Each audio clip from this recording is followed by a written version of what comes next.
Dear learners, now let's understand different inventory replenishment models, and we will calculate 4 different parameters in this spreadsheet. So these 4 parameters are safety stock, second parameter is reorder point, third is economic order quantity, fourth is min max level of the item. Now to calculate all these 4 methods, we need some raw data which is in blue heading in this Excel spreadsheet. So you can see the first raw data is part number or product number.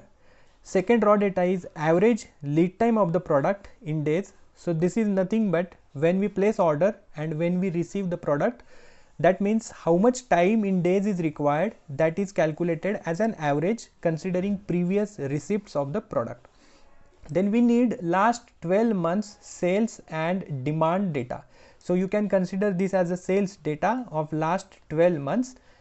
Then we also need what is expected service level to calculate the safety stock. Now what is service level? So it is actually represented in the percentage, and this denotes that this much percentage is the probability of fulfilling all the customer orders from the safety stock. So if you see on the first part, we have mentioned the service level of 92%. That means we want 92% of the customer orders should be fulfilled from our safety stock. So this is basically a probability or confidence that we want from the safety stock that we are planning. Then we also need standard cost of the product. So this is actually not required for safety stock or reorder point calculation or even min max calculation, but this is required for economic order quantity calculation. So we have captured standard cost of the product in the USD or in any of the currency that you present in your company. Then in column Q, we also need ordering frequency per month. So this denotes that how many orders in a month you are placing for this particular product. So this is actually required for min max calculation, but it is not required for any other safety stock, reorder point or economic order quantity calculation. Now once we have all these raw data points, then all the columns that you see in the green heading are basically automatic calculation in the file. So first we calculate yearly demand. So in entire year or in entire 12 months period, what was actual demand? So we have just summed up these 12 months quantity in this column. So it is pretty simple. Then we calculated average monthly demand, that is basically an average of column C3 till column. So this is basically average from cell C3 to cell N3, and which comes to 767 quantity as an average monthly demand. Now we calculated further average daily demand considering 30 days in a month. You can also consider your calendar days accordingly. If it is 20, if it is 22, accordingly you can calculate your average daily demand. Then here it is very important, we have considered standard deviation of monthly demand. So we have considered monthly demand standard deviation. So why we have considered monthly standard deviation of demand? Because in safety stock formula we need standard deviation of demand on a monthly bucket, and it is also easy to calculate rather than going on a daily or weekly bucket. It is always good to calculate standard deviation of demand on a monthly bucket. So to calculate that, we have used this formula, which is STDEV from cell C3 to cell N3. That means all 12 months demand or sales data, we have taken a standard deviation by this formula. Now since we had the lead time in a daily bucket, we have to consider that in a monthly bucket. So we calculated next column is average lead time in months, and this is because we have to keep constant parameters. If you are calculating standard deviation of demand on monthly data, then you have to also you will also have to consider average lead time in the months. So the average lead time in the months is considered based on the average lead time in days. So we have just divided this by 30 days because we considered 30 working days for this particular case. Now we have seen that we want some expected service levels. If you see in column O, there was a expected service level. So we expected 92% of service level for this particular product, and if you go down, there are products with 95% service level expectations. So there is a Z table which is called as normal distribution table, and each service level has some value assigned to it. You can find out these values as an input in the sheet, in the next sheet, which is called as Z table, and you can also get this data from Google to understand what are the Z values for service level, and you can get this table from any open source. Now these are the values of Z factor, that is service level factor. So for 92% it indicates 1.41. So let's go to Z table and let's see. Here you can see 92%, it is 1.41, and that's why we done a VLOOKUP of basically Z table, and we considered Z factor or Z value as 1.41. Now to calculate safety stock, we have a formula which says that the calculation of safety stock is basically, it is equal to, that means safety stock is equal to Z value multiplied by square root of lead time multiplied by standard deviation of demand. Okay, so this is basically the formula for safety stock. Now we have to put all these values in the safety stock formula. So the safety stock formula is Z value into standard deviation of monthly demand into under root monthly lead time. So once we put all these formulas, and if we calculate the safety stock, then it says that it is U3, that means it is standard deviation of monthly demand into square root of V3, that means square root of monthly lead time into W3, that is service level factor, which is we taking from Z table. So based on that, your safety stock will be 211 quantity, and that is your safety stocks. And according to that, we have just dragged down this formula down, and we get the safety stock value for all the products. Now if you see, if I change my lead time from 11 days to 40 days, my safety stock value from 211 becomes 403. So that is basically considering your lead time demand variation. So that is also considering your lead time variation. Now on other hand, you can see the demand pattern is mentioned in these cells from C3 to N3. If I change demand for any particular month, let's say I put this demand from 530 to 1000, then you can see the safety stock here from 211 is getting changed to 208. Now why? Because it is also changing standard deviation of demand. So let's put another quantity here. I am putting 2000 here, and my safety stock would go up because my standard deviation of demand has gone up. So according to your standard deviation of demand and according to your changed lead times, your safety stock would also change. So this is your safety stock. Now let's go to reorder point. The next column talks about reorder point, and the formula for reorder point is nothing but reorder point is equal to demand during lead time plus safety stock. Now what is demand during lead time? It is simply multiplication of average daily demand into lead time. So we already have average daily demand in column T, and we have also average lead time. So here we have to consider this lead time, which is in days, not in the months. So we have to multiply average daily demand into average lead time to get demand during lead time, and that's why your reorder point calculation is basically, you can see it is T3 into B3. So T3 is nothing but average daily demand into B3, that means your lead time, plus X3, that means your safety stock. So your reorder point for this part is 504 quantity.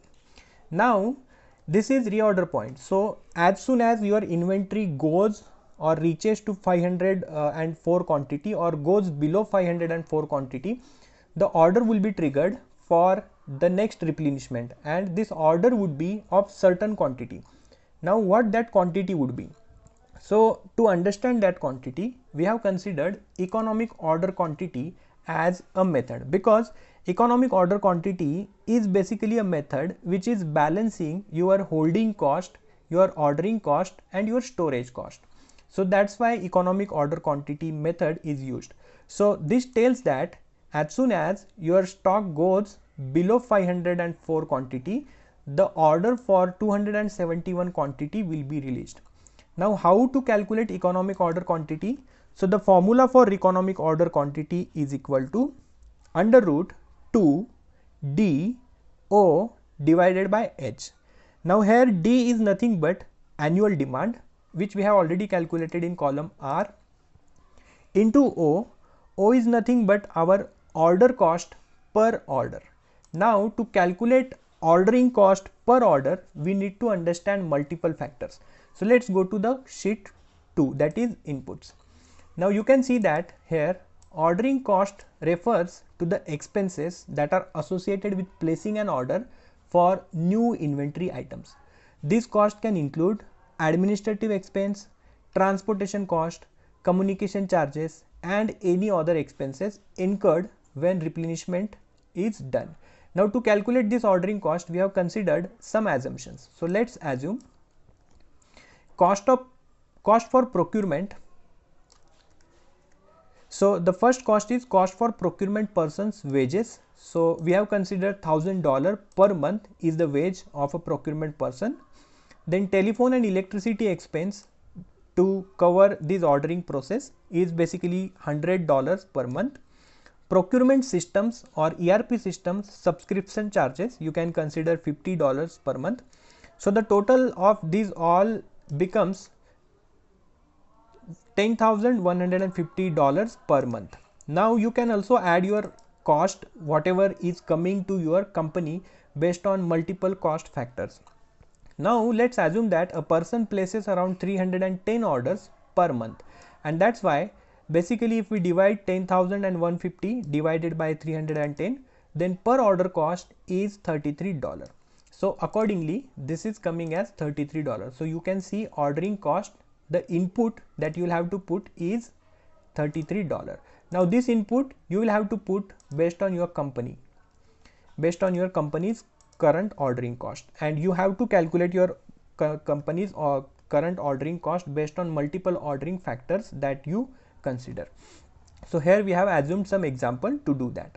The second input that we wanted is basically for economic order quantity is basically a holding cost. So if you see the formula, that is under root 2 DO divided by H, then H stands for holding cost, or it is also called as carrying cost of the product, and we have to consider that carrying cost in the units. So let's assume that we have an inventory of $1,000 and we have holding cost which is $40.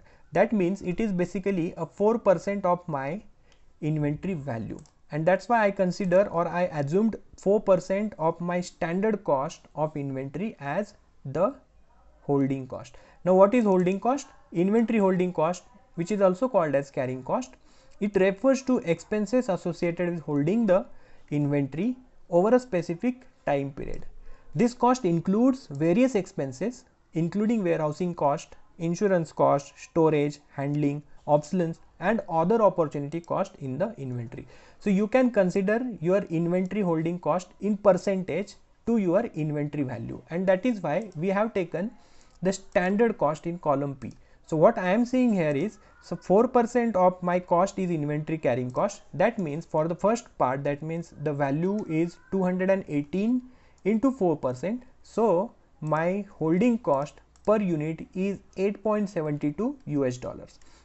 So we have to come to some approximation, some approximate number to understand the holding cost of the product.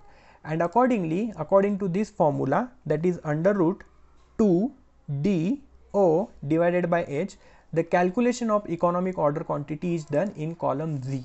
So you can see for this part the economic order quantity is 271.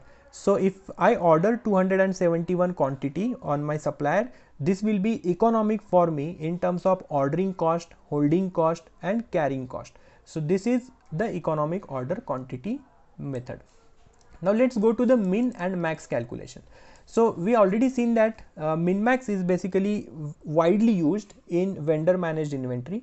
So when your vendor is more responsible for replenishing your inventory, then the agreement usually is done for min and max quantity, and this agreement also talks about the calculation of min and max quantity. Now in this case, for the first product, let's go little left side. So for the first product, minimum order quantity is basically 296. Now how it is calculated? So the formula for min order quantity is demand during lead time. That means average daily demand into the product's lead time. And once we do that, I get the minimum order quantity as 296. Now, how to calculate maximum order quantity? So there are two methods of calculating maximum order quantity. The first is, you have to understand ordering frequency of your products per month. Now if your products are ordered based on periodic order quantity, then you should have this data. Otherwise, you need not to consider this data. You directly go to the second calculation of max order quantity. But now let's understand the ordering frequency. So here for the first product, you say that I am placing minimum 2 orders in a month for this product. Okay. For next product, I say in a month I place 3 orders, and based on that we calculate maximum order quantity, which is simply minimum order quantity plus minimum order quantity into 1 upon ordering frequency, and that is your maximum order quantity. So what this tells is, for this particular product, my stock should not go below 296 and my stock should not go beyond 444. So if it goes beyond 444, it is overstock, and if it goes below 296, it is understock. Now this max quantity is calculated when you have ordering frequency with you. But let's say there are many companies which do not put their products on periodic order quantity, and in those situations you have to consider max value based on hypothetical situation. So there is no standard formula for this maximum order quantity.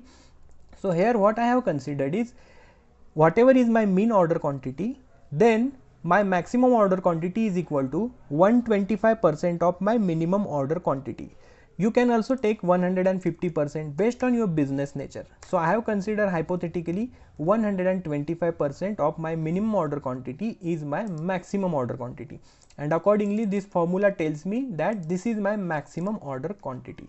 And you can also change this max order quantity based on your product of nature, its demand pattern, its use to the business, and many other factors. So this was all about calculation of safety stock, reorder point, economic order quantity, and min max order quantity. So this was all about this lesson, which is very difficult for most of the people to calculate the safety stock, reorder point, economic order quantity, because formulas may vary. You can see there are even 3-4 multiple formulas for safety stock calculation. I am not covering all these formulas. What formula I have covered here is basically used commonly across the industry, and you can use this formula and you can see how it impacts your safety stock calculation and replenishment efficiency.